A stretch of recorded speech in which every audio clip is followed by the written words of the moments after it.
Welcome to Da Vinci's Discourse, where the minds of today's most innovative entrepreneurs are unveiled and explored. And my name is Kyle Campbell, your guide on this journey into the depths of the entrepreneurial psyche. So sit back, relax, and get ready to dive into the minds of the greats. This is Da Vinci's Discourse. All right, man, let's do it. So, Rampton, brother, it's awesome to have you here, man. Why don't you tell me a little bit about Hey, yourself? I love this question. I'd love to hear your answer to it. What is the answer that you would give if somebody were to ask who you are? What would you tell them? my name is John Rampton. I am a proud father of three amazing kids and trying to be an amazing husband. And I'm an entrepreneur. How I'd answer it. I love it, Yeah, man. pretty simple. Most important thing to me is my kids. Then actually, number one important thing to me is myself. Like I'm the most important thing. Like I'm not trying to be mean to my wife or anything else. I'm the most important thing because I know if I fall apart, and this is truly advice for you guys coming. I mean, I'm jumping straight into advice.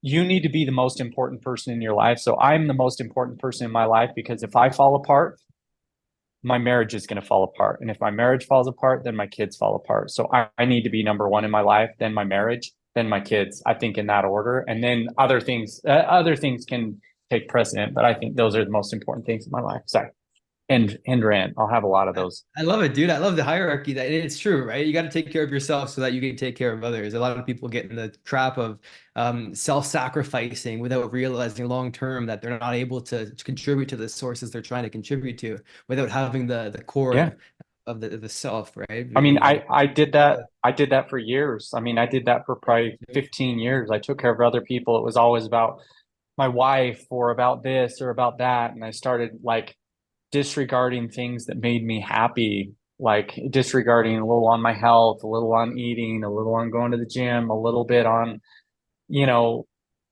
self-fulfilling things, a little bit on me. I forgot those things, and because of it. So, No kidding, right? So, okay, man, I love that. Let's get into what you do for a living then. I love how you separated the two, by the way. Somebody were to ask this question, then what do you do for a living? Somebody at the bar, a coffee shop, or whatever. What do you do, man? What do you say to them? I mean, I'm an entrepreneur, so I have a lot of different preneurs. So, hierarchy, I mean, I have a calendar app. I have a calendar company called calendar.com. We help people easily book and schedule meetings easily. I also have a finance company where we help people with annuities and retirement. We have a digital marketing wing. We have a media wing. We have and I do a lot in real estate. I also do a lot of investing in companies. So it's more based on who I'm talking to, on what I do for that day, and what I'm focused on at that time. But at the core of my business, I have a calendar company that we're trying to build and grow, help people be a little bit more productive online. I love that, man. I love that. I love that domain too. I mean, come on. Yeah. You got like the Thanks. $10 million domain calendar.com. It's freaking badass, dude. Seriously. I've got the It's a really domain. good one. Freaking badass, Go dude. I've ahead. got the domain for because I had an idea of something similar that you do, but with an AI Yeah. component that automatically organizes the scheduling and sends the links and also has maybe some the way I pictured it is punctual.ai. This is it's Yeah. not created yet, but then in the future I can see you have an AI that you just tell it what to code for you and it can set up the actual software end of the business for me. So this is the plan is to have it so that somebody books a meeting with you, and then on top of just the pure scheduling, the software also does a psychoanalytical scan to understand what this person's motivations are, as in a sales call, for example, or in a podcast interview, what they'd be most what they'd be most able to deliver value in the domain of, being able to That'd be have these cool. right? These psychoanalytical deliveries and be able to have Yeah. that data on somebody when you go to talk with them automatically delivered to your inbox. So Go build that's it, man. Go build it. I'm It's a waiting for good the idea. AI to be able to build it for me. I'm too damn busy, man. I'm waiting for it. Like I type in I this is what I know. want, bam, build it up. I I throw it on the know. site. We're good to go, baby. Yeah. Well, that's the problem with entrepreneurship is we all have a million ideas. And Yeah. I think a lot of entrepreneurs, like even me, like I could take this idea, run with it and go, and Yeah. people on this podcast too. But people are just too damn busy. So really, if you're going to start something in entrepreneurship, you gotta just not be afraid of telling a million people. I have people all the time come and pitch me and they're like, sign this. And I'm like, I mean, I'll sign it, but like I don't think I've seen one of those people become successful because they're so pre-caught up on protecting it and having this and having that. Just start. Just start today. Just go. Like somebody even take that idea. It's a great idea. Great if you do it, great if you don't, but somebody else take it, build it. We need it. Right. No kidding, dude. You hear people where it's like, oh, sign an NDA before we talk, blah, blah, blah. It's like, no, man, I want to see what comes out of Yeah. sharing ideas and being able to have these blossoming experiences. It's like all cheeseball and shit, but you know what I mean? It's you get to see For what comes sure. out of it. Yeah, so dude, I want to get into how you started calendar.com. First of all, how the hell did you get the domain? And then we'll go into the business Yep. behind it. Yeah, I mean, so let's go background behind it because we didn't start with calendar.com.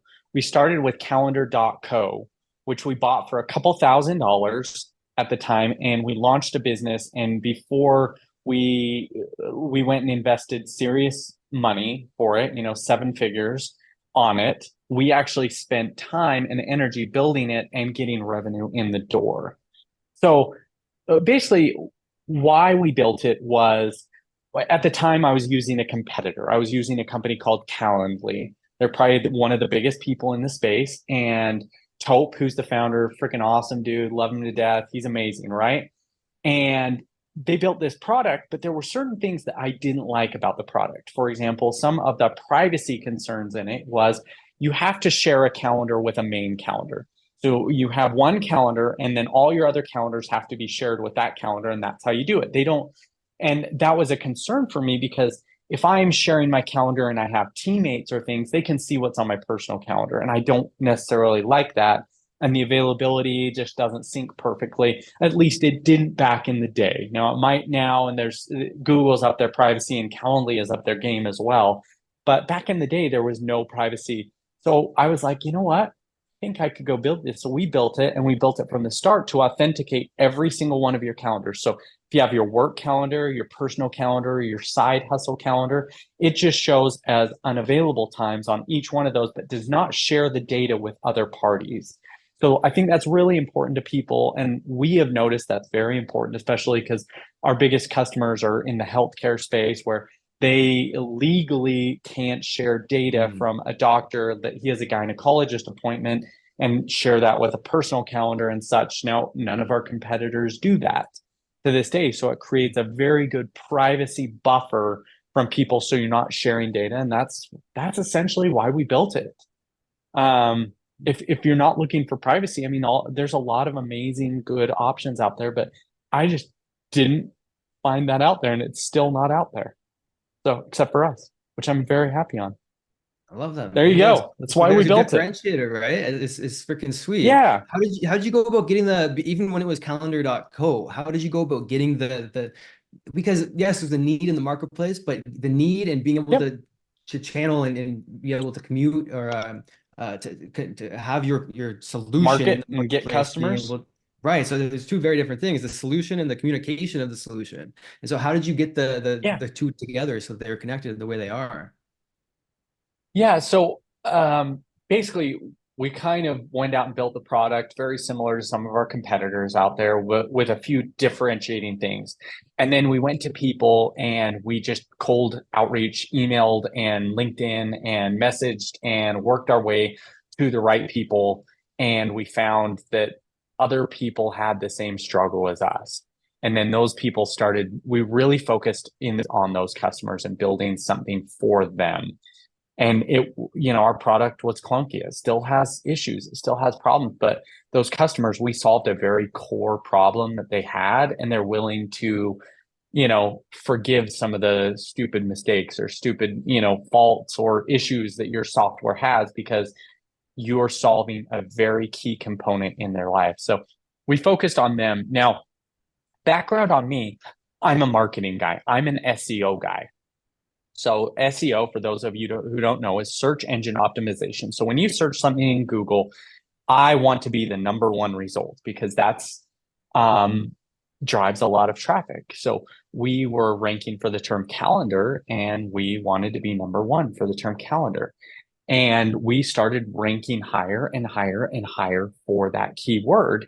And Google started rewarding us because that's my background. That's what I know how to do. So that's my unfair competitive advantage. Now, my competitive advantage is not building a product. It's not paid search. It's not this, it's not that. It's SEO. So I found other people who are really good at building products. So when you're building a product, this to you, the entrepreneur out there, try and think of your unfair competitive advantage. It might be sales. If it is sales, go team up with somebody who has an amazing product and come in and say, hey, I will be sales for you, and team up together. Find somebody kind of like yin and yang, the things that work really, really well together. Find somebody that is your yin if you're yang, and vice versa, right? Find that opposite person where you're not good at the things that they're good at.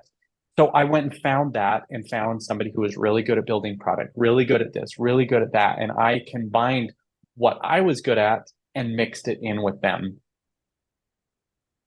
How And do you that, find a I mean, again, co-founder it like just, that, man? It's so difficult to find somebody who can be the yin to your yang, you know, to have that perfect yeah. dualism that creates the wholeness at the core of it. How do you find your co-founder, for example? I mean, my co-founder was found, we were both working, we both had these digital agencies. And my digital agency did one thing, and I met this guy at a conference, and he's like, "Oh my word, I really need what you have." And I was like, "Well, I kind of need what you have."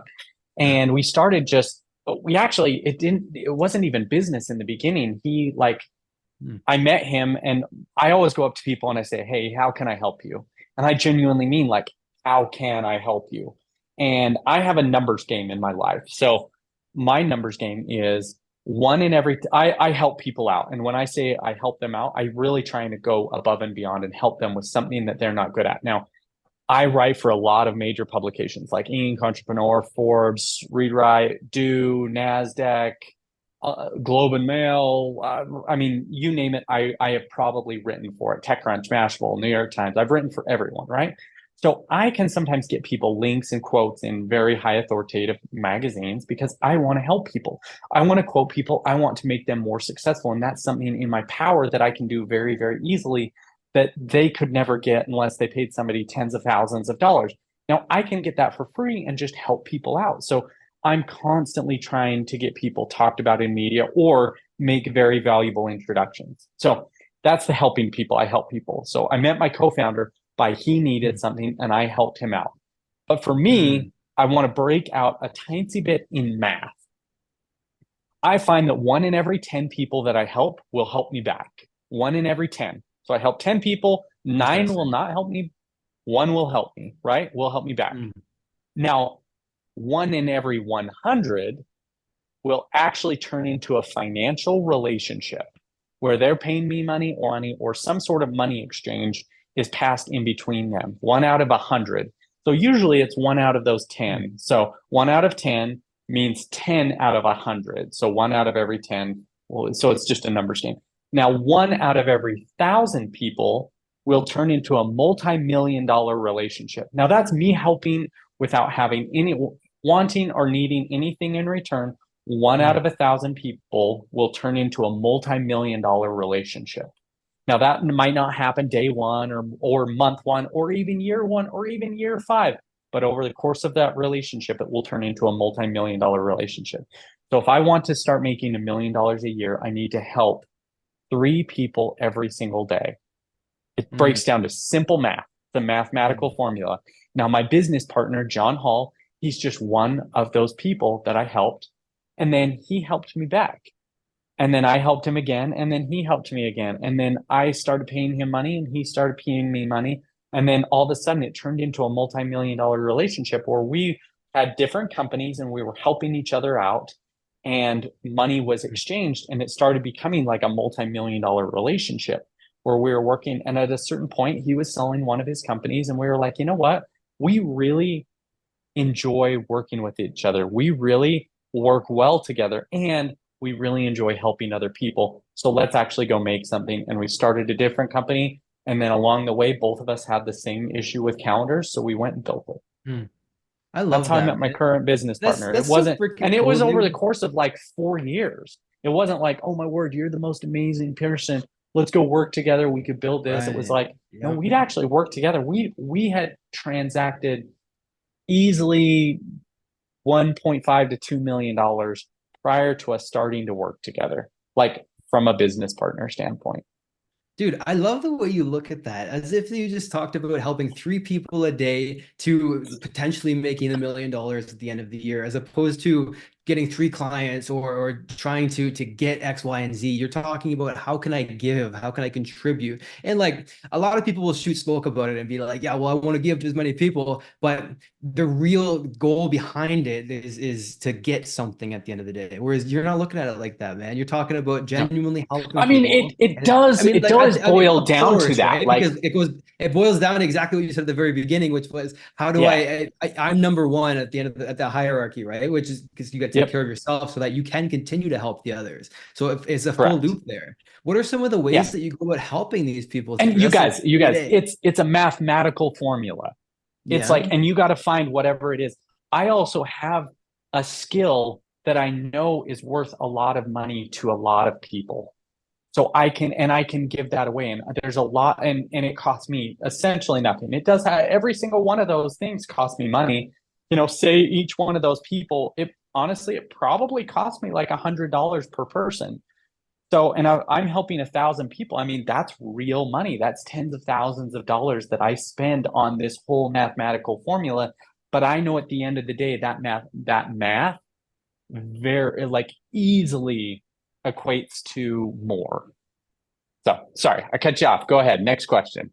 I love it, dude. No. We're not going to the next question. We're going to inside this one because we're at Okay, we're let's at the, do the it. outside ring, and I want to get to the damn center of this I bad love boy. it. So let's say Love like it. let's say you're looking at helping 3 people a day, and it might be 5 one day, 2 the next day, whatever. But let's say it's 3 on For average. sure. What are some of the ways that you actually go about? How do you know what help to give them, and how do Yeah. still balance the not giving too much of yourself so you don't have enough to give away, to destroy Yeah. yourself by helping others like you did for 15 years? How do you For balance the sure. two? How do you know what help to give somebody? Yeah, so help comes in the way of a lot of things. So usually when I start conversations with, hey, without knowing anything about who I am or what I do, what is your biggest struggle right now and how can I help? It's what I ask people. So it's the same question to I love every that, single dude. person out there. What is your Mm. biggest struggle and how can I help?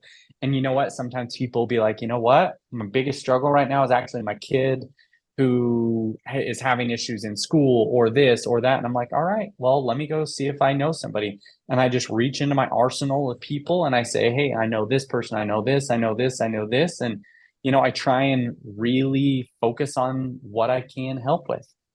So, or who I can make an intro, and it might just be an intro to somebody. It might be marketing this. I'm speaking to lots of business owners. So, usually from a marketing, I can help them on anything marketing. And when I dig into what I do, I'll craft it more towards what they are doing so I can help them out in the best way possible. But, it might be with their kids, it might be with relationship, it might be with fitness, it might be with um, choosing a style of carpet for their house. I don't know.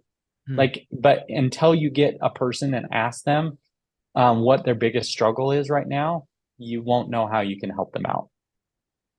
And then So, not only asking what they're struggling with, but the preface to that, which was say you don't know anything about me or what I can do. Because if they looked at it from the lens of, oh, this person helps with calendars, so I have to give a problem that I'm struggling with my calendar, which might not be a very pressing need, as opposed to them yeah, looking to they're struggling with a relationship or I don't know, all kinds of yeah. things. They could have People a soul struggling issue, like. with calendaring, that's not the people's biggest struggle, like ever. Like it's a struggle, it's a need, it's a problem. We have a solution, great, but it's never a person's biggest struggle. For example, Kyle, right now, what is your biggest struggle right now? Let's work through this. What is your biggest struggle right now, and how can I help? Or us listening to this podcast, how can we help? What is it? Biggest struggle right now? Right now, it's getting the damn mortgage because my fucking mortgage specialist is being a pain in the ass, going all kinds of details because of the underwriting process. But the real problem that I'm having with my business, and this kind of shifts because I shifted it Doesn't, from. by the way, business, let's shift. Let's go on to mortgage. let's dig into it, because there's a lot of smart people who are actually probably mortgage people on this phone call. What's the issue with mortgage right now? Go for it. It's securing because as an entrepreneur, we don't have the paychecks every 2 weeks. You're gonna get X, Y, and Z no matter what happens. So there's fluctuation. Yep. And so when it comes to getting a Correct. mortgage or any lending situation, even getting a car finance, you have to have some proof that there is going to be ongoing financial income for without having the too big of a fluctuation happening. And so Yep. that's the struggle that I'm having right now. Is yes, I've got the income, but it's difficult to prove that it's going to be continuing over time without significant fluctuations. So that's the Yeah. issue that I'm facing right now personally.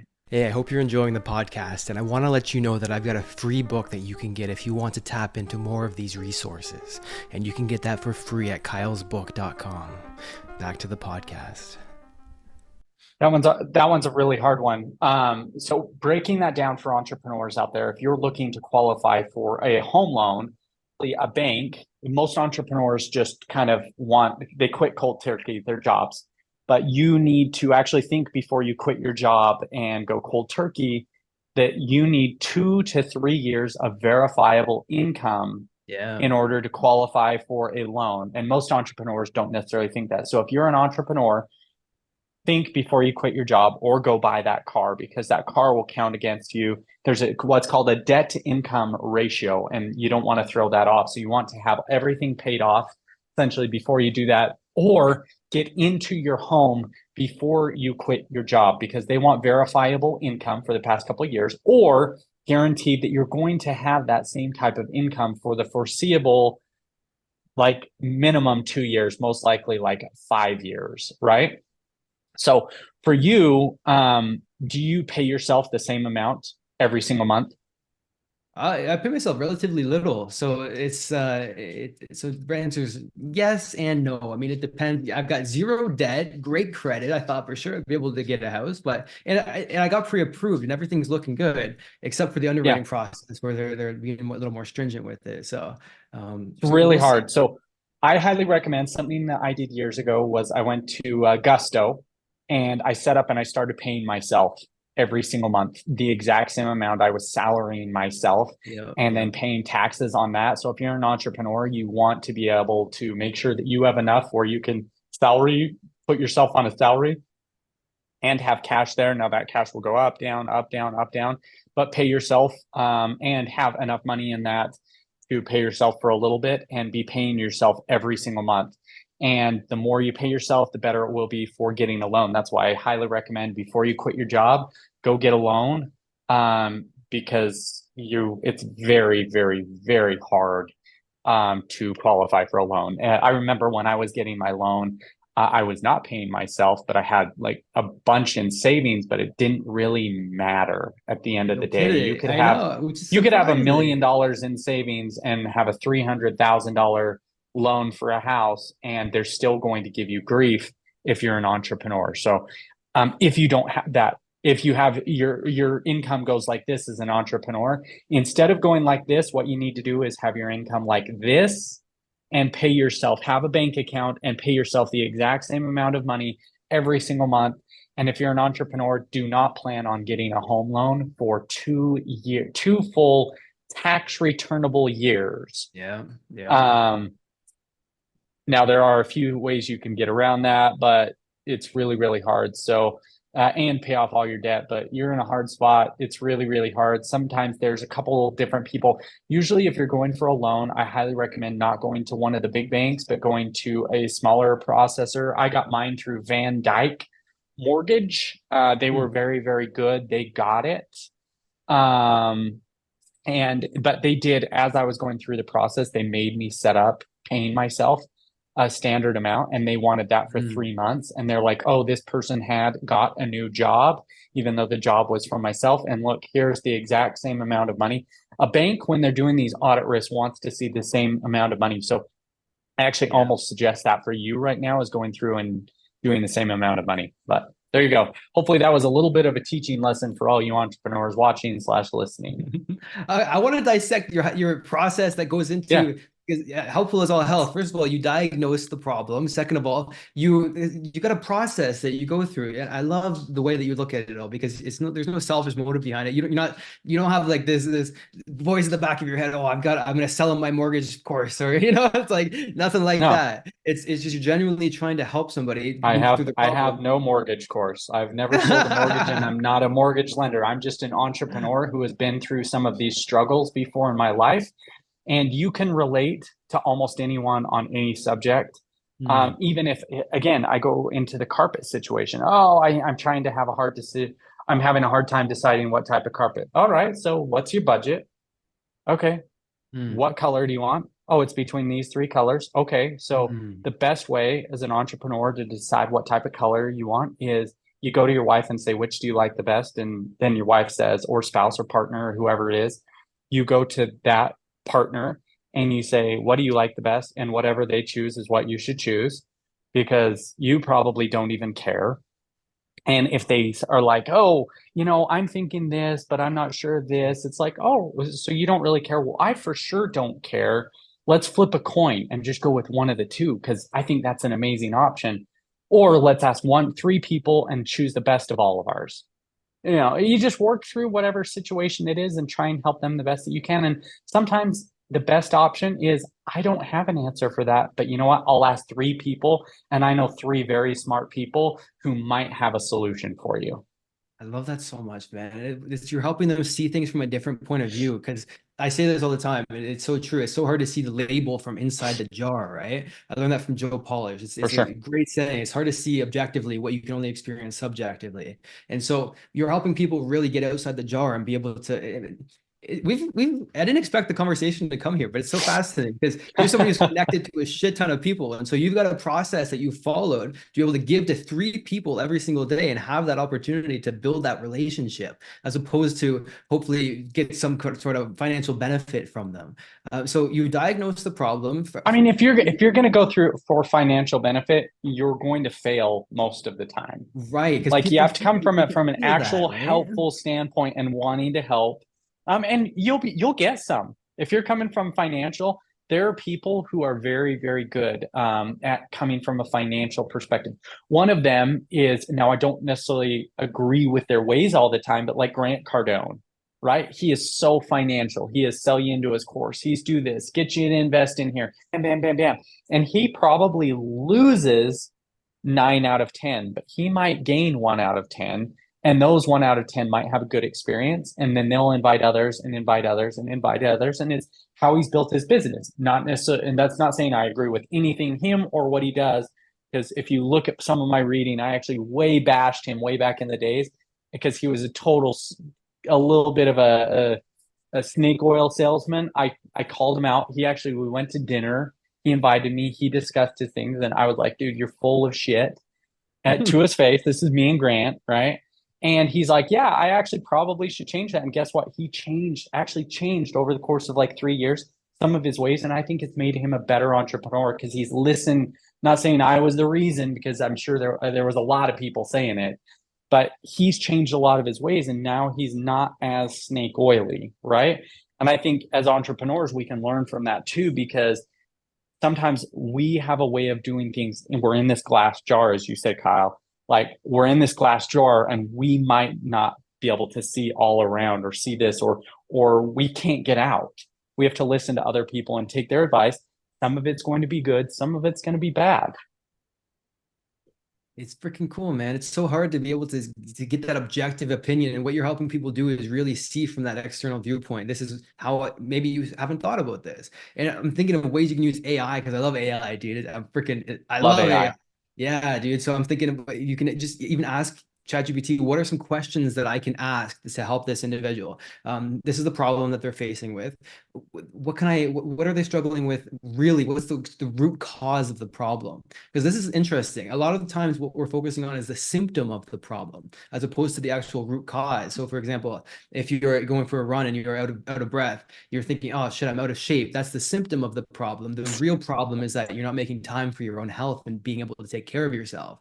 And so a lot of the time, Yes. you can even can help them focus on the root cause and be able to take them out of that glass jar and be able to say, hey, look, have you thought about it from this angle? And even if you're not an Yep. expert in it, you can help them shift their point of view. And then maybe down the line, there are some financial opportunities that can come up organically, as opposed to like Grant Cardone shoving shit down their freaking throat until they buy. There's more of an organic process that is long term, and you're building connections and a familial feeling with the people that you're connecting with, as opposed to making 9 out of 10 of them kind of look at you like, oh, he's just in it for the profit kind of a thing. And Yeah. it's grown into a massive connection base for you, dude. I love that, man. Yeah. I wasn't expecting that. I will put one other preface on that as well. Men versus women are a little bit different. Women are more emotional based versus men are not. So when you're helping someone, a lot of times women just want to be heard and listened to and work through their own thought process and feelings. Men sometimes just want to repeat themselves and then be told what to do. Because, and again, that's not always the case, but men, honestly, a lot of times just need to be told what to do. And they're there and it's like they want the advice, right? That's why men typically give advice. When, when you or your spouse or Yeah. say husband or wife, we'll give that scenario. Husband and wife are arguing. Wife is like, yeah, this. The man wants to be like, well, I can see the solution. It's the easiest thing in the world. It's this. A woman doesn't want to be told that. A woman wants to work and process through her own things and hear the emotions that are going on. And she most of the time knows the answer. She just needs to work through and process those feelings and emotions. By the way, I'm terrible on this with even my own wife. Like I'm always like, no, let's fix the problem. Let's fix the problem. And it Solution's gets right me here. into We see the trouble. solution, damn it. Yeah. It's We like, all get I in can trouble for see that, it, man. damn it. It's right there. We're an idiot. But women are not that way. And Nope. as a man, it is so hard to see that all the freaking time. And I make that mistake every single day. I'm still making it to this day. But men, because men are just different. So when you're processing things and helping things, just know that sometimes women are a little bit more emotional based. Not all women, just like all men are not. Just tell a lot of men need to work through it. Those that need to work through it typically repeat themselves like 2 or 3 times what they need, like in the exact same scenario in like 3 or 4 different ways. They're working through that issue. They're more emotional based. So, right, just temperamentally speaking, like men are more interested in logic and things, as opposed to women who are typically more interested in people and the emotions behind it instead of the logic. And so it causes yeah, all kinds of problems. So when you're looking at helping somebody, contributing to their business, you look at from their point of view, and the gender comes into that too, as well as other psychographics that you can analyze based on how you met them, what they're interested in. And generally speaking, a female entrepreneur is likely to be more on the masculine side when it comes to the at least the way that they filter monetary situations through their lens, right? yeah, And so there's no overgeneralization between the two, and there's all kinds of analysis that needs to take place. Goes back to my psychoanalytic tool, man. Being able to analyze what they need and being able to yep, help with it. for sure. I love it. Thank you for that, because that's actually going to help me big time, especially when it comes to building relationships and getting away from the transaction, trying to get something instead of giving something, right? Because it's Yeah, natural. We all can succumb to that weakness, and I think that yeah. there's really something to learn there, man. So thank you, dude. For real. What about the marketing side of things? We can talk about that in terms of building that one-on-one relationship and also on the one-to-many scale. Let's say giving an ebook to somebody, then on the back end expecting them to buy your front of the funnel, then move through the funnel.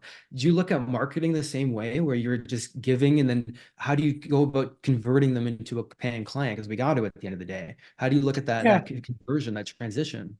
I mean, that's a lot harder. That you need different funnels and to build people into funnels. I would say I'm really good at driving people there, but I'm not great at the funnel. So my advice would be just okay. I think there's people who are way better at that. I probably give away way too much and don't Interesting. have somebody that's a funnel person. So I'm probably honestly not the best person for that. There's a lot of amazing like funnels out there like ClickFunnels. That guy, I can't remember his name, but he's really, really good.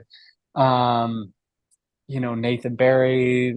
There's just people who are really, really good at funnels. I'm not one of them. So I typically give away way too much for free. And I do more, most of my revenue is based on people, not based on Yes. online. Mm. So now calendar, we're driving people online. We're really good, but we are not good after driving them to us. We give away the farm for free way too much. But I love your model because it's got an inbuilt traffic cyclical nature to it because somebody sends the calendar link, somebody else checks that out, and so their traffic generates the traffic, which generates the traffic. It's got a built-in flywheel within it, which is so freaking Yeah. cool.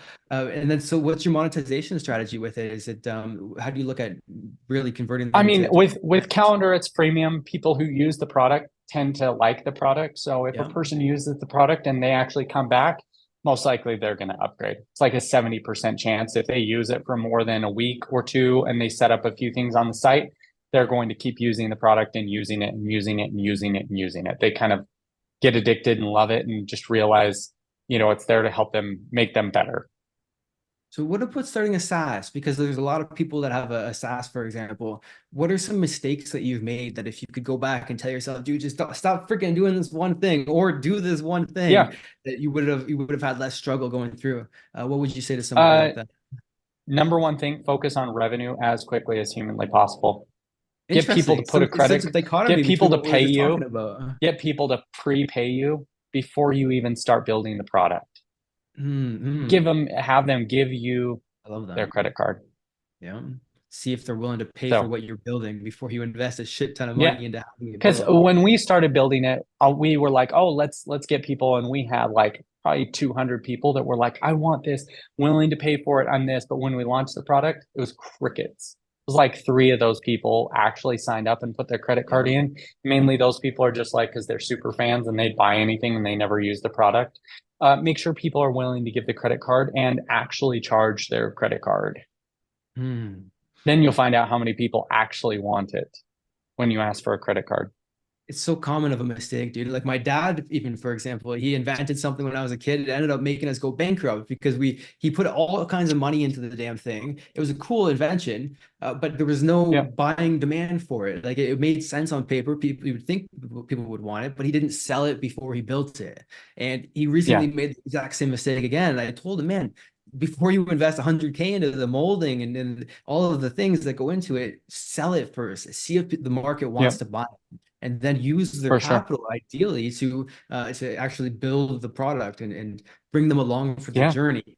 But he didn't fucking listen to me, yep, man. It's in a terrible situation again. But what can I do? It's these things for sure. happen. Yeah.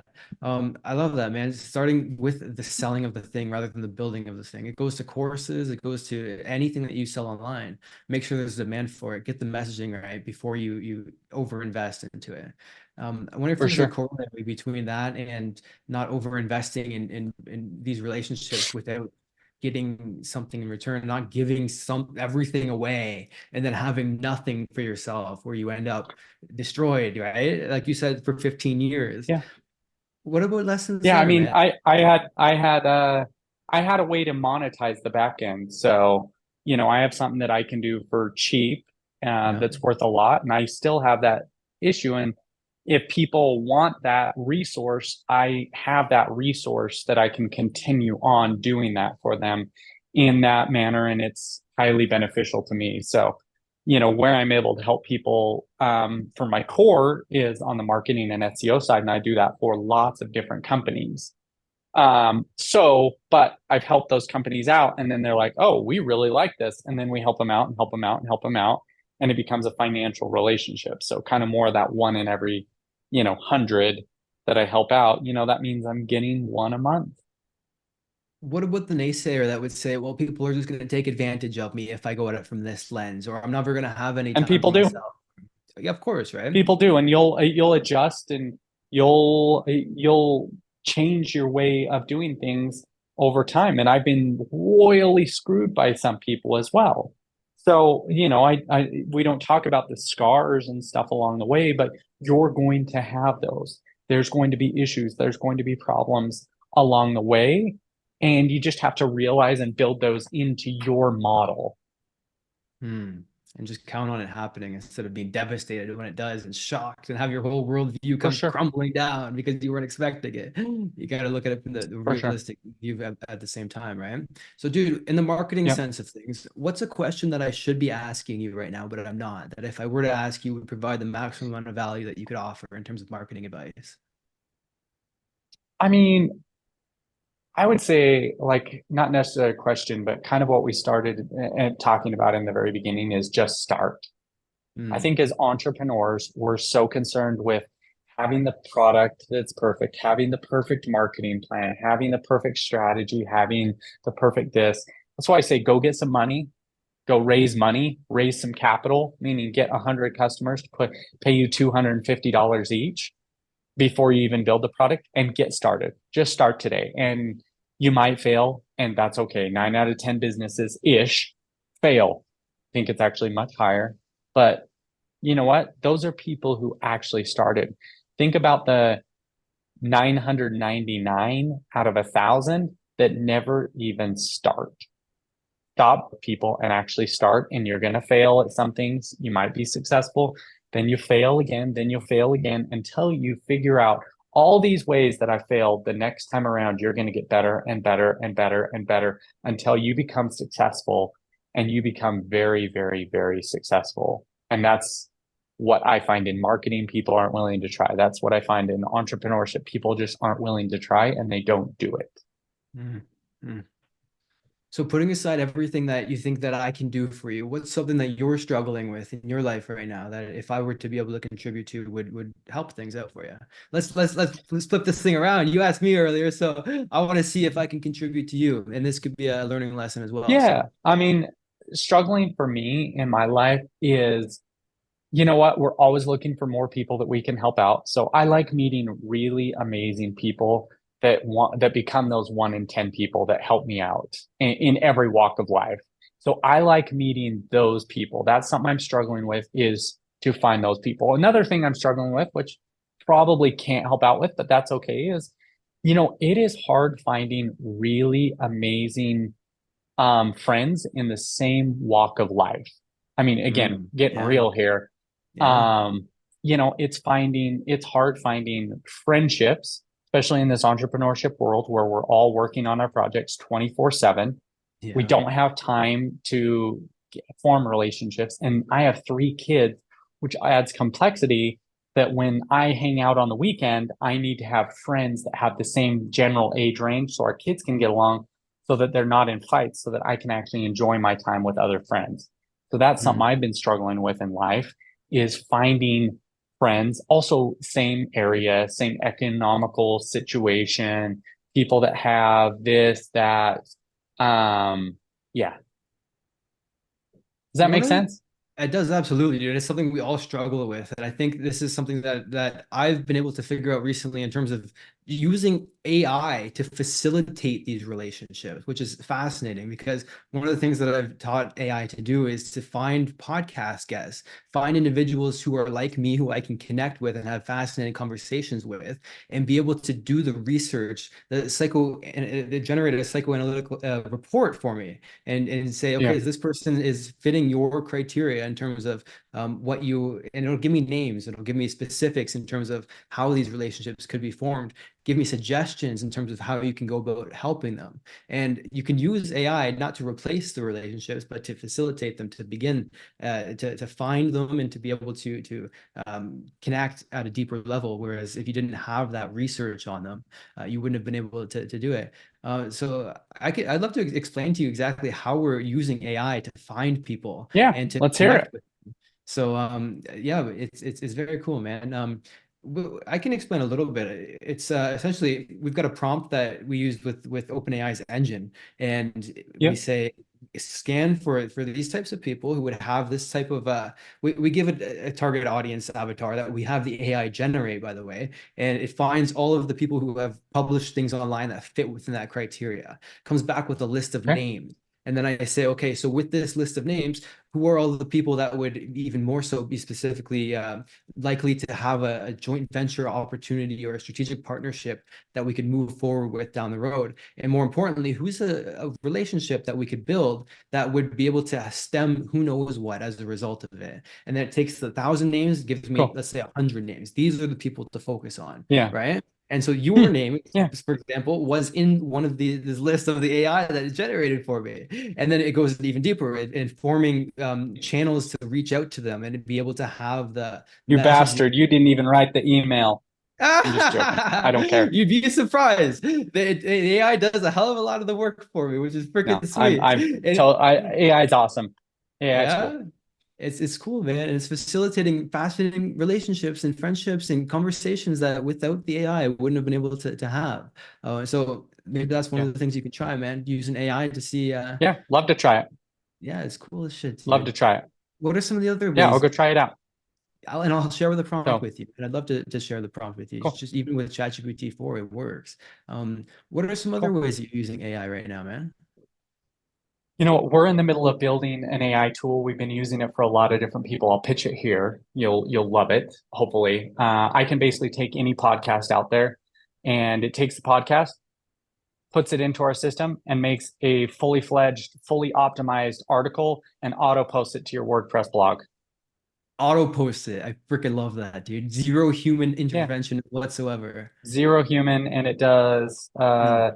title tag, a description, a custom image with Dolly that uses your color scheme on your website, optimized title. It takes three titles, optimizes which one would work the best, which one would rank the best in Google, does H1s, H2s, and internally links and externally links your entire blog, Hmm. all as part of the tool. So that's what we're building right now. It's built. We probably launched it in like 2 weeks. It's on articlex.com. Articlex.com. Dude, I love that, dude. Yeah. I love the fully So autonomous that's what we're feature. doing yeah, it's fully autonomous in any video. So if you do reels, if you do like YouTube reels, Instagram reels, or podcasts, you can literally just sign up for it and put in your podcast URL. And anytime a new episode comes out, Mm. you post that episode, it goes and takes it automatically an article. In the very, very near future, you can say, I want 3 articles for every single podcast, and it will make 3 articles and optimize them and schedule them out during the week. And you're looking at it from an SEO point of view too. So it's building your rank up at the same time. What about other social? Because this is something I need desperately, dude. I've searched for it and it's not out there yet. I need something that I Yeah. upload a podcast episode and maybe the tech's not here yet, but it automatically splits them all up into shorts, into minor YouTube videos based on the questions. Opus.pro. Yeah, it works, but it's like it's not perfect yet, you know. It's not perfect. None I of want them it to are none of upload them are and have perfect. zero human. Yeah, I mean, the thing is you want human because every single video is going to be a little different. You act different, you do this. And I think those are getting closer. And over the next year, that will be an amazing tool along with 2 or 3 others. But yeah, that's what we're trying to do. But I've automated it from you post something and I'll make an article out of it. By the way, it'll embed your video in there and do all that. And then right now you can put it to draft or you can put it live. I recommend putting it to draft and just having a quick little look-ski over it. But you can go fully automatic and fully automated. So it helps make you a better priority. So we launched that in literally like 2 weeks. So sign up for that, articlex.com. Sweet, dude. I love that. I wonder if you can tailor some other social media platforms with it too. So a LinkedIn post for every podcast with a LinkedIn description. Yeah. Oh, we'll be there. We already do it, but it's a matter of we're doing it manually, like a system's all doing it. It's a matter of building like we have this built like it's running through like obviously chat and stuff like that, but it's also running through like 4 or 5 other generators and Copyscape and actually running it through making sure adding like real voice, real tone, and essentially other things in there that make it you and add you into the mix because machines don't add you into the mix. But there are a few programs that do add you into the mix. So it's running, we literally use 5 different softwares of you outside of chat. So it actually sounds like your voice and tone, and we can publish each one to different bios in this. So you could have 3 podcasts all going to the same blog, and it going under different people's bios. It's pretty cool. And then you can automate the service end of it too, because you're giving free promotions to the podcast guests, for example. Then you're automating Yes. the giving that you're talking about. And then one out of 1,000 turn into a multi-million-dollar deal without you having to provide the service yourself. It's so freaking cool, man. One of the things that comes to mind when it comes to having the you embedded into it is having an AI analyze all your journals, for example, all your social media posts, everything you've ever outputted ever online or offline, and having it truly understand you, have it map out your psyche, and then be able to write from your point of view based on however much data you're able to give it. You can also write it from a third person's perspective too. So you can write about you, or you can take somebody else's video and give a third person perspective of that video. Yeah. Or podcast. Pretty cool. And Google loves it because you're not just regurgitating stuff that's been talked about online. You're actually using your voice.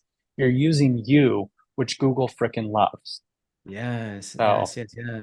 We're using we're doing it already for a lot of major sites. So like ESPN, Hollywood Live, Motherly, Benefits, I mean, Read Writes, Tech Report, I mean, a lot of major publications.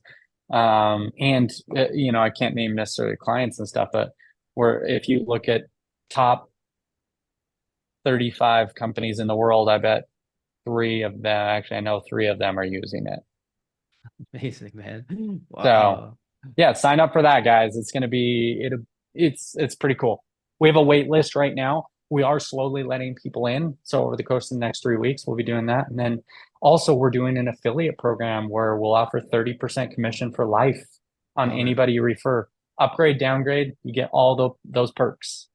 Sweet, dude. Are you leveraging the calendar.com audience as an affiliate for the Article X audience? Well, for sure.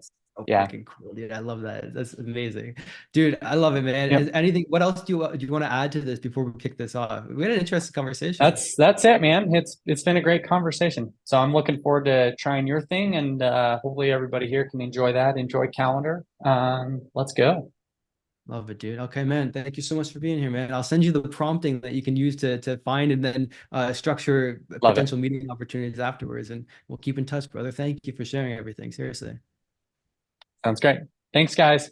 All right. I hope you enjoyed that podcast episode. And if you want to get a free copy of my book, go to kylesbook.com and you can get a copy there. I'll talk with you soon.